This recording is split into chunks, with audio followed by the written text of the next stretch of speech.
I heard muffled whispers behind the door, footsteps growing louder. The lock clicked, and suddenly, the door flew open. My cruel mother-in-law slapped me hard in the face as soon as she entered, and before I could react, my sister-in-law followed, punching me in the stomach. As I gasped for breath, blood dripped from my lip as they shoved me against the dresser. Just when I thought it was over, they reached for me again, and what happened next hurt even more. Hello, my name is Jasmine Blake, and I'm 32 years old. If there's one truth that defines my life, it's this. Family isn't always defined by blood, and trust can be your downfall if placed in the wrong hands. I've learned this lesson the hard way, and I'm here to tell you my story of betrayal, survival, and revenge. I was 8 years old when my world crumbled. My parents, the people I thought would be with me forever, were taken from me in a tragic car accident on a rainy night in Denver, Colorado. I remember the funeral vividly, although much of it felt like a blur. Relatives whispered about me behind closed doors, trying to decide who would take me in. But no one really wanted me. The weight of being unwanted sat heavily on my small shoulders. For weeks, I sat on the front porch of our house, staring down the empty road, hoping my parents would magically return. Then, a miracle happened. Mr. and Mrs. Hartman, our elderly neighbors, knocked on the door one evening. They weren't related to me by blood, but they saw a lonely little girl who needed help and chose to be the family I desperately needed. They took me into their modest home without hesitation. Life with the Hartmans wasn't lavish, but it was warm. Mr. Hartman, a retired librarian, would sit with me every evening to help me with homework, often sharing stories from the books he used to recommend at the library. Mrs. Hartman, with her gentle demeanor, made every day special, especially with her warm blueberry muffins that seemed to make any bad day bearable. Their home became my refuge, and for a while, I believed I had found stability. But life has a way of testing you when you least expect it. When I turned 20, everything was ripped away from me again. Late one night, I woke up coughing from the thick smell of smoke. The house was on fire, and I barely escaped. The firefighters pulled me to safety, but they weren't able to save the Hartmans. I stood outside in shock as the only family I had left disappeared in a sea of flames. With no home, no money, and no family, I had no choice but to sell the burnt remains of the property. The small sum of money I received wasn't enough to do much, but it was enough for a bus ticket and a fresh start. I packed up what little I had left and moved to Dallas, Texas, determined to rebuild my life from the ground up. The next few years were tough. I worked 2 jobs to make ends meet and barely had time to rest. But I was determined to rise above my circumstances. By 24, I had saved enough to enroll part-time in college, where I studied business administration, hoping that understanding finances would give me some control over my future. After years of hard work, I graduated and landed a job as a small business consultant. It wasn't a high-paying or glamorous position, but it provided stability. I was finally on my own 2 feet, with a modest income and a sense of independence. Then, when I least expected it, I met Adrian Collins. We were at a business networking event in downtown Dallas, and while I wasn't looking for love, there he was, confident, funny, and with an energy that lit up the room. He had this way of making you feel like the only person who mattered, and before I knew it, we were inseparable. 2 years later, Adrian proposed in the most simple yet meaningful way possible. At home, just the 2 of us on the couch, watching an old movie. He didn't need grand gestures or flashy proposals. He pulled out a ring from his pocket and asked me to marry him, and for me, it was the easiest yes I had ever said. We got married and bought a $650,000 condo in Dallas. It was more than just a property. It was a symbol of the life we were building together, a place where I could finally feel like I had control over my future. For the first time in years, I felt secure and happy. But happiness, as I would soon discover, never stays for long in my life. For 2 years, Adrian and I built a life that felt solid. Our condo in Dallas was cozy and filled with the warmth of shared dreams and quiet evenings. We weren't rich, but we were happy. I finally had the sense of security I had been chasing for years. Then everything changed with a single conversation. One evening, Adrian came home with news that could alter our future. His company had offered him an international business opportunity in London, one that promised significant growth for his career. The catch? He'd have to move overseas for a year. At first, the thought of being apart terrified me. But Adrian had always supported my ambitions, and I knew it was only fair to do the same for him. "Take it," I said, holding his hand. "We'll be fine. We have our whole lives ahead of us." Little did I know that the next year would test me in ways I couldn't imagine. Adrian left a month later, and I threw myself into work to stay busy. But just 2 weeks after he left, my phone rang late one night. It was Margaret Collins, Adrian's mother. Her voice was shaky and filled with desperation. "Jasmine, I hate to bother you, but your father-in-law, Robert, has fallen ill, and I don't know how to manage everything on my own. Could you please come and help us?" I wouldn't ask if it weren't urgent. I hesitated. Margaret had always been cordial, but we weren't particularly close.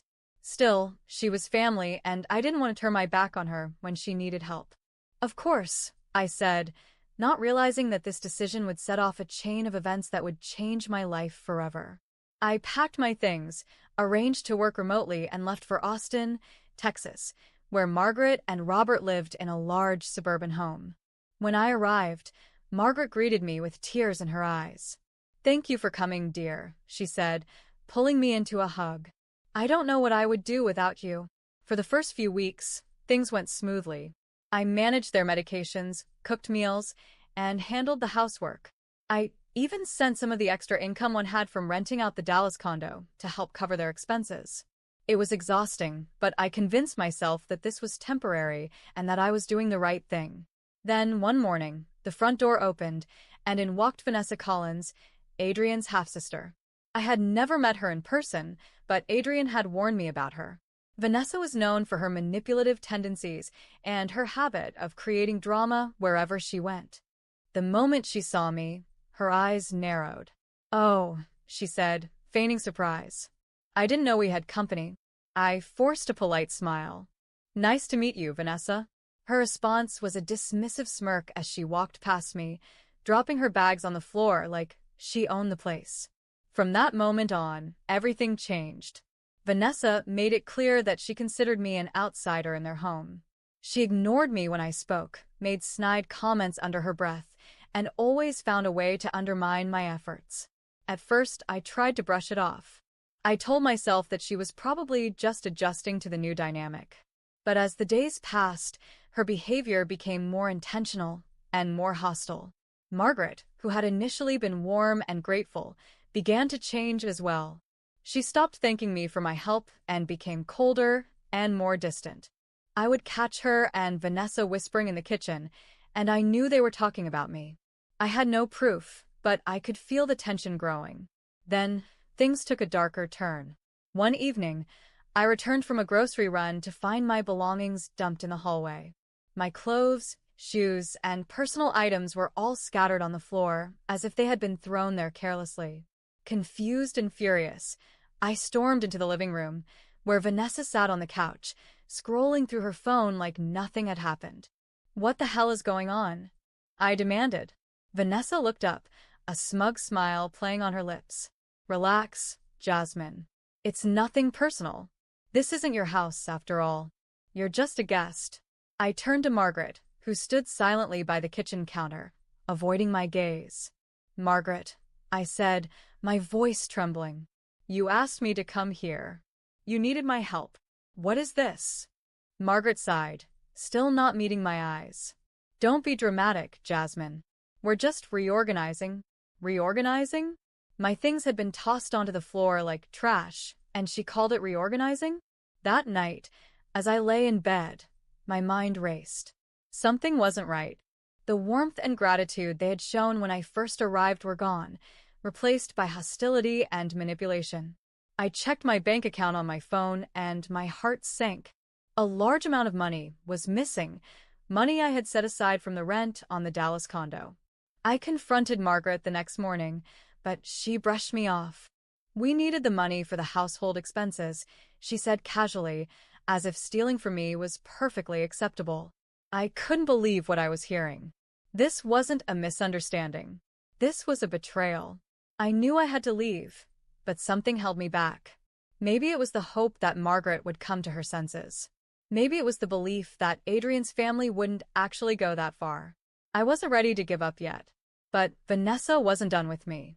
I tried to keep my distance, but Vanessa had a way of pushing buttons I didn't even know I had. Every morning, she found a new way to get under my skin. Whether it was accidentally spilling coffee on my work laptop or making comments like, "It must be exhausting to keep pretending you belong here." One morning, I walked into the living room to find Vanessa lounging on the couch with a stack of papers. As I got closer, I realized they were my bank statements. I froze, my heart pounding in my chest. "What the hell are you doing with my bank statements?" I demanded, snatching them from her hands. Vanessa smirked, completely unfazed. "Just curious how someone like you could afford a $650,000 condo in Dallas. Must be nice to live beyond your means." "Stay out of my things," I warned, clenching the papers tightly. She leaned back, sipping her coffee like she hadn't just violated my privacy. "You don't get it, do you? You're an outsider. You don't belong here, and you never did." I felt the blood rushing to my face. "I'm here because Margaret asked for my help." Vanessa rolled her eyes. Right. "And now you've done enough. Why don't you be useful and sign over that condo to Mom? She's struggling, you know." And that's when it all clicked. This wasn't just about making me feel uncomfortable. It was about money, my money. They wanted the condo. They wanted everything I had worked for. I turned to Margaret, who had just walked into the room, hoping she would deny it, that she would tell me Vanessa was going too far. But Margaret wouldn't meet my gaze. She stood there wringing her hands, her face a mixture of guilt and resolve. "It's not like that, dear. We just thought you wouldn't mind helping out." "Helping out?" I repeated, my voice shaking with anger. "You've already taken thousands from my account without my permission. And now you want me to hand over my homes." Margaret's expression hardened. "We're family, Jasmine. Families help each other." "Not like this," I said firmly. "I'm not giving you my condo." Vanessa's smirk vanished, replaced by a dark glint in her eyes. "You really think you're better than us, don't you?" I ignored her and stormed upstairs, slamming the bedroom door behind me. My hands were trembling as I locked the door and leaned against it. I needed to leave, and I needed to leave now. But as I packed, I heard heavy footsteps outside my door. Before I could react, the door burst open, slamming against the wall with a force that made me jump. Vanessa stormed in, followed by Margaret, both of them looking like they had been waiting for this moment. "What do you think you're doing?" Vanessa hissed, grabbing my arm and yanking me toward her. The force of her grip made me stumble backward, and I hit the dresser hard. Pain shot through my back as I struggled to steady myself. "Let go of me," I shouted, trying to pull free, but Vanessa was stronger than I expected. "You're not going anywhere," she said through gritted teeth. Before I could react, Margaret stepped forward and slapped me hard across the face. The sting was immediate, and my head snapped to the side. "You think you can just walk away after everything we've done for you?" she yelled. I tasted blood in my mouth and felt the warmth of it trickling from the corner of my lip. I tried to push Vanessa away, but she punched me in the stomach, knocking the air out of me. I doubled over, gasping for breath, as Margaret grabbed a fistful of my hair and yanked me upright. "Sign over the condo," Vanessa demanded, her face inches from mine. "Do it now, or we'll make sure you regret it." I forced myself to stand, wiping the blood from my lip with a shaky hand. My head throbbed, and my vision blurred for a moment, but I refused to break in front of them. "You're making a mistake," I said, my voice barely above a whisper. Vanessa laughed, shaking her head. "No, Jasmine. The mistake was letting you into this house." Margaret's cold gaze followed me as I staggered toward the bathroom, locking the door behind me. My body trembled with pain and fear, but my mind raced with determination. I couldn't stay here. They weren't just trying to intimidate me, they were trying to break me. As I leaned against the bathroom door, I heard their voices outside. "She won't leave unless we force her," Vanessa said. Margaret hesitated. Maybe we've gone too far, Vanessa. No, Vanessa snapped. She's weak. She'll cave. We just need to keep pushing. I knew I didn't have much time. I pulled out my phone and hit the record button, pressing it against the door to capture every word they said. Their plan was clear. They wanted to take everything from me, and they weren't going to stop until they did. I had heard enough. I grabbed my bag, stuffed the phone inside, and quietly unlocked the bathroom window. The cool night air hit my face as I climbed out, landing softly on the grass below. I didn't look back. I ran. The night air was cold against my skin, but I barely felt it as adrenaline pumped through my veins. My bare feet hit the damp grass, and I sprinted across the backyard without looking back. My heart pounded so loudly that it drowned out the rustling of leaves and the distant hum of traffic. All I could think about was getting away, putting as much distance as possible between me and the people who had just betrayed me. As I reached the street, I ducked under a flickering street lamp and pulled out my phone with shaking hands. I couldn't risk going back inside for my car. Not after what Vanessa and Margaret had just done to me. Instead, I called a cab, breathlessly telling the dispatcher my location. I leaned against the street lamp, clutching my side where Vanessa had punched me. Every breath sent a wave of pain through my ribs, but I couldn't afford to break down now. I scanned the street, half expecting Vanessa to come charging after me, but the door to the house remained closed. Maybe they thought they had scared me into submission. They had no idea what was coming. The cab arrived a few minutes later, its headlights cutting through the darkness. I climbed in, ignoring the driver's concerned glance at my bruised face and disheveled appearance. "Take me to Dallas, please," I said, my voice hoarse. It was a long ride, but I needed to get back to my apartment, back to my sanctuary. As the cab sped down the highway, I pulled out my phone and dialed Adrian's number. It was the middle of the night in London, but I didn't care. He answered after a few rings, his voice groggy. "Jasmine," he mumbled. "What's wrong?" Tears welled up in my eyes as the weight of the night finally hit me. "Adrian, I need you to listen carefully. Your mother and Vanessa, they've been stealing from me. They drained my bank account, and tonight they attacked me." Silence. Then, Adrian's voice sharpened, all traces of sleep gone. "Where are you now?" "In a cab on my way back to Dallas." "Good.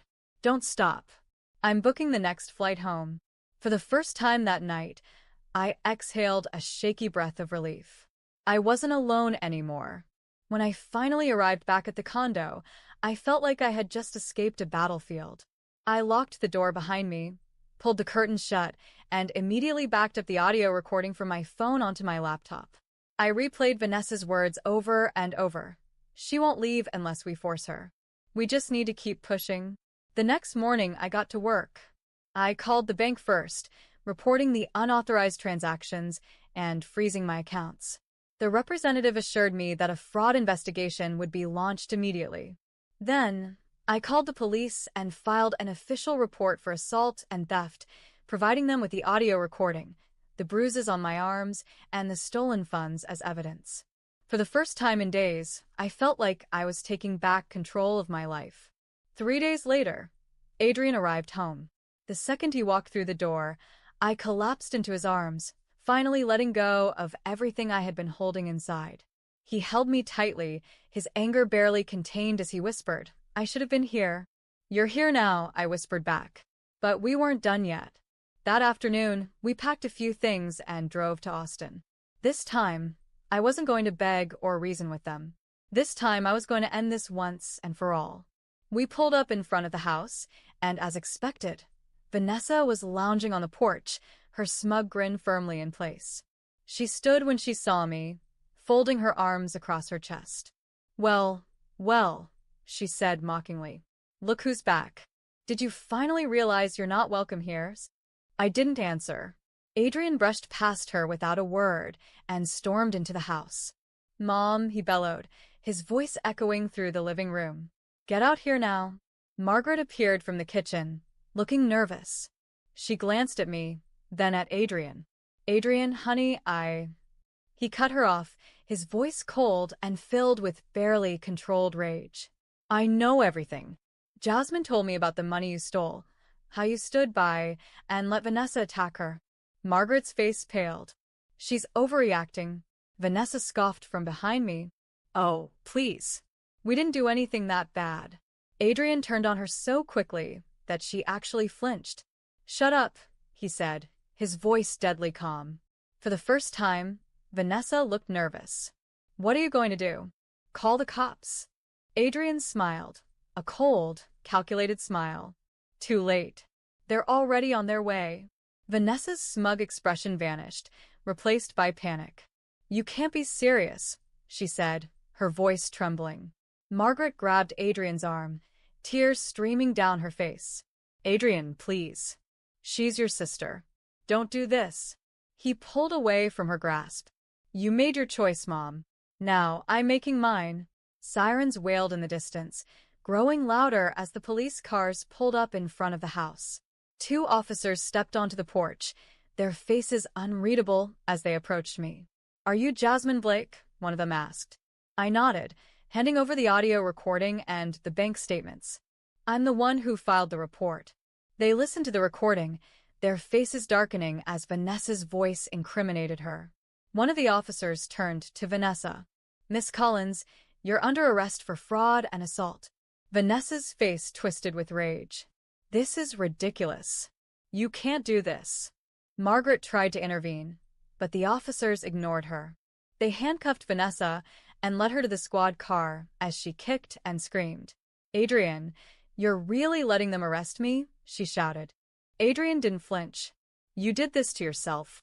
As they hauled her away, Vanessa shot me a venomous glare. You ruined my life, she spat. I met her gaze, without blinking. No, Vanessa. You ruined your own life. I watched as the squad car disappeared down the street, taking Vanessa and all the chaos she brought away with it. For the first time in what felt like forever, I exhaled without tension knotting my chest. Margaret stood on the porch, frozen, her face pale as she watched her daughter being taken away. When the police left, Margaret turned to Adrian, her voice trembling. Adrian, please. Vanessa is your sister. She made mistakes, but she's family. Adrian's jaw tightened, and I could see the battle raging within him. For a moment, I thought he might soften, but then he looked at me, at the bruises on my arms and the pain I was still carrying, and made his decision. You stopped being my mother the moment you let her lay hands on my wife, he said, his voice quiet but firm. Margaret's face crumpled, and she reached for him, tears streaming down her cheeks. Don't leave me like this. I have nothing left. Adrian shook his head. This was your choice. Now I'm making mine. Without another word, he wrapped his arm around me, guiding me to the car. As we drove away, I looked out the window at the house where everything had fallen apart. I didn't feel guilt or regret. I felt relief. They had betrayed me, and I had fought back. I had taken back control of my life. Weeks passed, and the legal wheels of justice turned. The investigation revealed that Vanessa had been stealing from more people than just me. Several elderly victims came forward, providing testimony that strengthened the case against her. The prosecution had more than enough evidence to convict her. Vanessa was sentenced to 8 years in prison for fraud and assault.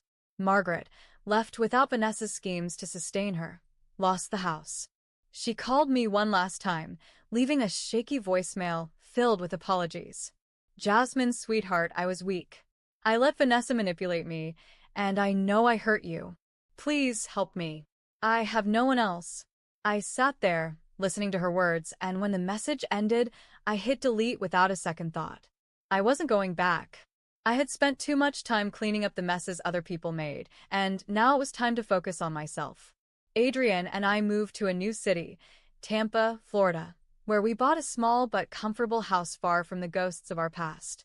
We rebuilt our lives, slowly but surely, finding joy in the little things again. Adrian supported me through every step of the healing process, and with each passing day, I felt stronger. Then one morning, something unexpected happened. I stared at the pregnancy test in my hand, my heart pounding. 2 pink lines. I blinked, thinking my eyes were playing tricks on me, but the result didn't change. I was pregnant. A wave of emotions washed over me. Joy, fear, disbelief, and hope. I was still sitting on the bathroom floor when Adrian walked in, concern etched across his face. Jasmine? What's wrong? Tears streamed down my cheeks as I looked up at him. I'm pregnant, I whispered. For a second, he didn't move. Then, his eyes widened and a joyful laugh escaped him. He dropped to his knees, pulling me into his arms. We're having a baby, he murmured, his voice filled with awe. We're having a baby, I repeated, and for the first time in years, I felt whole. Our son, Liam, would never know the kind of betrayal I had endured. He would grow up surrounded by love, protected by parents who knew the value of loyalty and trust. As I stood in Adrian's arms, I knew the past was behind me and the future was finally mine. I had survived the storms, and now I was free. Thank you for joining me on this emotional journey. If you enjoyed this story and want to see more like it, don't forget to like this video, leave a comment with your thoughts, and subscribe to the channel for more incredible stories of resilience, revenge, and redemption. Your support means the world to us, and we can't wait to share more stories with you. See you in the next one.